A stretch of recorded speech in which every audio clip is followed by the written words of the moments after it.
мегӯем ба шумо тамошобиёни азизи телевизиони сайёҳӣ ва ҳунарҳои мардумӣ. Нашри навбатӣ барномаи кӯҳнавардиро имрӯз тасмим дорем, ки аз ноҳияи Нуробод пешниҳоди шумо намоем. Айни ҳол мо як каме дуртар аз километри 133-юми масири шаҳри Душанбе ноҳияи Нуробод қарор дорем, дар баландии 1200 метр баландтар аз сатҳи баҳр. Ва имрӯз ҳамроҳӣ мекунанд моро дар ин барнома як гурӯҳ сокинон аз деҳаи Лангари ноҳияи Нуробод. Ва мо дар ин барнома тасмим дорем, ки аз деҳаи Лангари Поён ба минтақаи Бедак, яъне тӯли сафари мо қариб 4 километрро ташкил медиҳад, сайёҳати кӯҳӣ анҷом диҳем. хуб, шумо низ бинандагони азиз моро ҳамроҳ бошед, меравем. сайёҳати кӯҳӣ мо аз деҳаи Лангари ноҳияи Нуробод, ки бо табиати зебо ва таърихи ғании худ маъруф аст, оғоз ёфт. нахустин маконе, ки дар оғози сайёҳат таваҷҷӯҳи моро ҷалб кард, шаршараи бузурги Лангар буд, ки бо ҷараёни тез аз баландии тахмин 35 метр ба замин мерехт. маҳаз ҷолибияти ин шаршара моро водор сохт, ки сайёҳатамонро аз назаш шурӯъ кунем. садои пуршури шаршара, ки бо ҳавои тоза ва таровати зимистони кӯҳистон омезиш ёфта буд, эҳсоси аҷибе мебахшид. тавре ҳамроҳонамон гуфтанд, мо ҳоло дар макони таърихӣ қарор доштем, ки онро деҳаи кӯҳнаи Лангари Поён меноманд. ин деҳа то соли 1949 бо хонаҳои гилӣ, зиндагии осоишта ва меҳмоннавозии мардумонаш машҳур буд. баъдтар бо талаби замон сокинон ба 1-2 километр болотар кӯчиданд ва деҳаи нави Лангари Болоро бунёд намуданд.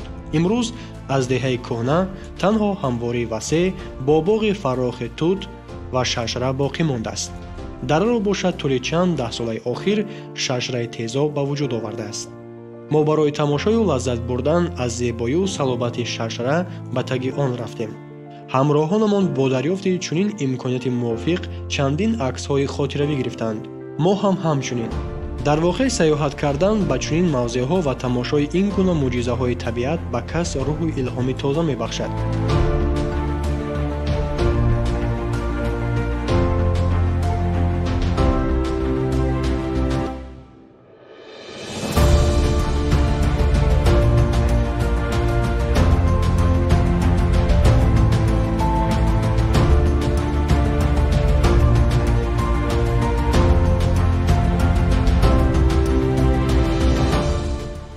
ҳаво абрнок буд ва пас аз чанде борон ба оҳистагӣ ба боридан сар кард. пешгӯии вазъи ҳаво низ борони начандон зиёдро хабар дода буд. аз ин рӯ мо қарор додем, ки сафарро идома диҳем, зеро манзараҳои атроф моро ба худ ҷалб мекарданд. табиист, ки чунин ҳаво дар кӯҳистон танҳо сайёҳатро ҷолибтар месозад. мо баъди шунидани ин ҳама қиссаҳои таърихӣ ва тамошои шаршара роҳи худро идома додем.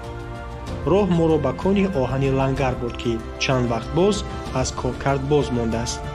аз ин ҷо маводи оҳан барои истеҳсоли семент истифода мешудааст ва акнун ин макон ба як хотирае аз кони истихроҷи оҳан табдил ёфтааст. сипас пайроҳаи мо аз канори дарахтони дулона мегузашт, ки ҳоло мавсими ҳосили онҳо буд. мо дулонаҳои пухтаро мечидем, дона ба дона хӯрда ба ҳангоми роҳ рафтан дар бораи таърих ва табиати ин минтақа суҳбатҳо мекардем. ҳар лаҳзаи ин сафар ба як қисмати таърих, табиат ва меҳмоннавозии мардум иртибот дошт ва мо дар ин муҳити орому зебо бо манзараҳои нотакрори кӯҳистонӣ ҳиссиёти гуногунро таҷриба мекардем. ҳар қадар болотар мешудем, ҳамон қадар манзараҳо назди чашмонамон боз мешуданд. дарахтони тут, бед ва дулона бо шохаҳои хазонрез ва зебоии табиии худ манзараи пуртаъсире доштанд, ки касро мафтун мекарданд. мо суҳбаткунон ҳамин тавр ба сари баландии теппакӯи якум расидем, ки дорои мавзеи таърихии хоси худ бо номи Чилахона будааст. бинандагони азиз, то ба ин ҷо мо ҳамроҳи аҳли гурӯҳ зиёда аз 2 километр роҳи ноҳамвори кӯҳиро тай карда омадем ва тавре ки ба мо роҳбалад нишон доданд, ин ҷо яке аз маконҳои таърихии деҳаи Лангар мебошад ва мардуми деҳаи Лангар ин маконро макони муқаддас медонанд ва он бештар дар миёни аҳли мардуми ин ҷо бо номи чилахона хеле машҳур аст ва мо ҳам ҳоло тасмим дорем ки дохили он даромада аз он боздид кунем ва боз саёҳати худро давом диҳем. меравем.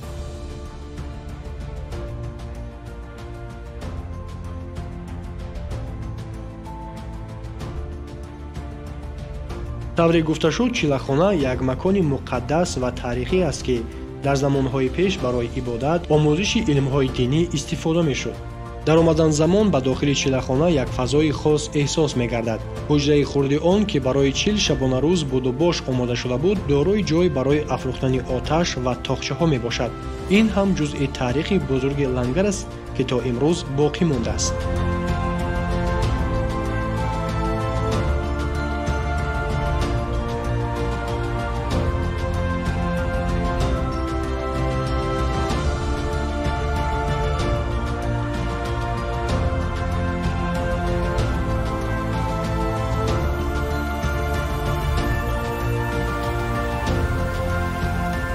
ҳамин чилахона ай замони пеш дар давраи бухоро бачаҳо ҳаминҷа меомадан чила мешидан, чил шабонарӯз ҳамиҳо ай ҳаминҷа намебиромадан. ина инҷа чаҳлак доштан алов мекардану ноншон медодану ҳаминҷада буд алоҳида даст мехондан. то қишлоқи қадимаи мора 1 километр ай, а қишлоқи нав мунда 3 километр ай. ҳамин лангари қадима 1 километр роҳ.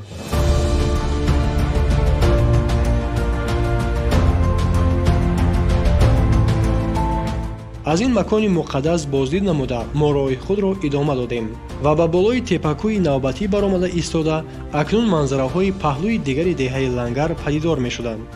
дарёи пурмавҷи вахш ки дар поён тӯл кашида буд, бо бузургии худ диққати моро ҷалб мекард. дар атроф дарахтони арча, тут ва бед хомад афрохта буданд. ҳамчунин тавре маълум гардид, ин макон таърихи хеле қадима дорад.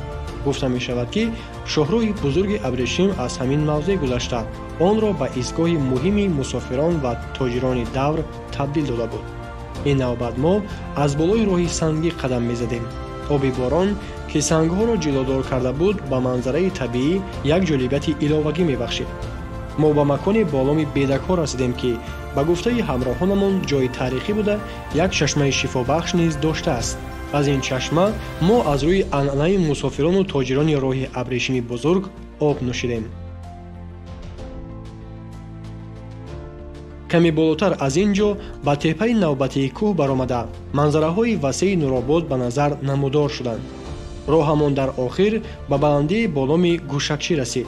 аз ин ҷо манзараи васеи кӯҳҳо, дарёҳо ва манораҳои ноқилҳои баландшиддат намоён шуданд. ҳар қадар ба атроф менигаристем, ҳамон қадар бештар мафтуни шукӯҳ ва зебоии табиат мешудем. деҳаи лангари поён ки ба номи лангари таҳ машҳур аст, ки мардумаш ба деҳаи лангари боло кӯчиданд, чуноне ки мо дидем як манзараи бениҳоят зебо дорад ва дар назди ҳамон деҳа як шаршараи бениҳоят зебо аст. аз бари деҳа бошад коне мавҷуд аст ки онро ҳоло коркар накарданд ва мо аз деҳа қариб 4 километрро тай кардем ба ин баландии кӯҳ ба назди чашмаи бедак ва сари анамин баландие омадем ки бо номи Гӯшакчӣ дар байни мардум ном дорад. бениҳоят дар як табиати зебо, дар як табиати дилнишин ки ҳамарӯза ҳама сола ба ин ҷо мардум ба тамошо ба саёҳат мебароянд. бениҳоят табиати зебову гуворо дорад. дар ҳар як фасли сол дар ин деҳа дар фасли баҳор бошад гиёҳҳои гуногун мероянд аз қабили рошик, чикирӣ, торон ва шибитак, гашничҳои кӯҳӣ ва дар фасли тирамоҳ бошад чӣ хеле ки айни ҳол фасли тирамоҳ қарор доранд мо дидем. дар ин ҷо дилонав, чормағз, хуч ва дигар меваҷотҳо мероянд. дар ин табиати зебои деҳаи мо мардум дар ҳама фасли сол ба кӯҳ ба сайёҳӣ баромада аз ин гиёҳҳо ва аз ин меваҳо истифода мебаранд. шуғли асосии мардуми деҳа кишоварзӣ ва чорвопарварӣ мебошад ки айни ҳол онҳо ба кишти тирамоҳӣ машғуланд ва зироатҳои гуногун мекоранд. аз ҳамин лиҳоз онҳо зиндагию рӯзгори худро пеш мебаранд. ноҳияи мо бисёр табиати зебо дорад. ноҳияи моро қариб зиёда аз 90% ноҳияро кӯҳ ташкил медиҳад ва барои кӯҳнавардӣ ва барои сайёҳати кӯҳнавардон бисёр як табиати форому дилнишин дорад ва мавзеъҳои таърихӣ ҳам дар худи деҳа дида мешавад. Чуноне ки мо дидем гузаштем, деҳа бисёр як таърихи қадима дорад. Чуноне ки мо деҳаро дидем гузаштем, солҳои пеш ки номи ин деҳа лангар аст, маънояш бошишгоҳ мебошад. ҳамин шоҳроҳи абрешин ки мегӯянд, як роҳи гузаришаш ва бошишгоҳи ҳамун мардуми сайёҳе ки тиҷорат мекарданд худи ҳамин деҳа буд. Як вақти муайяни худро мегузаронданд, истироҳат мекарданд ва сафарро боз давом медоданд. ин сафар ки на танҳо бо зебоии табиат, балки бо таърихи қадима ва фарҳанги бойи минтақа пора шуда буд, барои ҳамагон як таҷрибаи фаромӯшнашаванда гардид. ҳадафи мо низ аз таҳияи барнома он аст ки чунин мавзеъҳои ҷолиби тамошобоби зебо дар ноҳия вуҷуд доранд ва зарур аст барои ҷалби меҳмонону сайёҳон ин имкониятҳо бо фароҳам овардани шароити хизматрасонӣ васеъ истифода шаванд. Лангар воқеан ҳам маконест ки ҳар касе онро бубинад, бо ёди манзараҳои зебо ва меҳмоннавозии мардумону таърихаш ба ин ҷо дубора бозгаштан мехоҳад.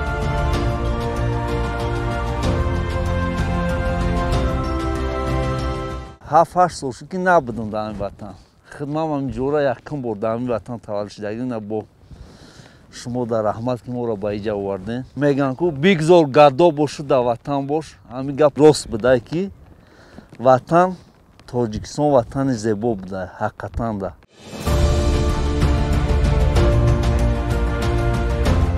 воқеан ҳам Тоҷикистон дорои беҳтарин манзараҳои ҳанӯз ҳам кашфношуда мебошад ва зарур аст дар ин росто аввалан онҳоро худ омӯзем ва пасон барои сайёҳон ва меҳмонони хориҷӣ ба таври шоиста муаррифӣ намоем.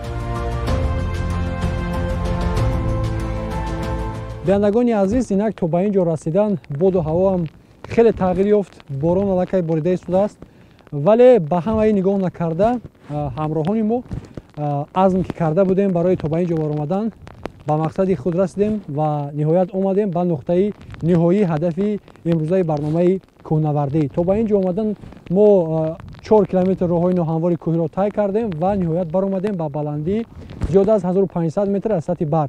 ҳоло қарор дорем ва аз ин ҷо бубинед ки манзараи хеле ҳам зебо кушода мешавад ва дар ин тарафи рости мо бошад, тавре мушоҳида мекунед, дарёи Хингоб ва дарёи Сурхоб ба ҳамдигар расида ниҳоят ба дарёи Вахшро ташкил медиҳанд ва дар ин поён бошад дарёи Вахш хеле ҳам хуб намоён аст. Аз ин ҷо ҳамин тамоми салобату ҳашамати дарёи Вахш аз ин ҷо ба пуррагӣ аён мешавад. ҳамин тавр пас аз каме дигар истироҳату фароғат бо як ҷаҳон таъссуроти хубу хотирмон баргаштем. биандагони азиз, умедворем ки аз ҷараёни сафари мо ҳамроҳи якчанд нафар сокинони деҳаи Лангари ноҳияи Нуробод дар минтақаи кӯҳии он таъссуроти рангин ва хотирмон бардоштед. пайгири нашрҳои навбатии барномаи кӯҳнавардӣ аз телевизиони сайёҳӣ ва ҳунарҳои мардумӣ бошед.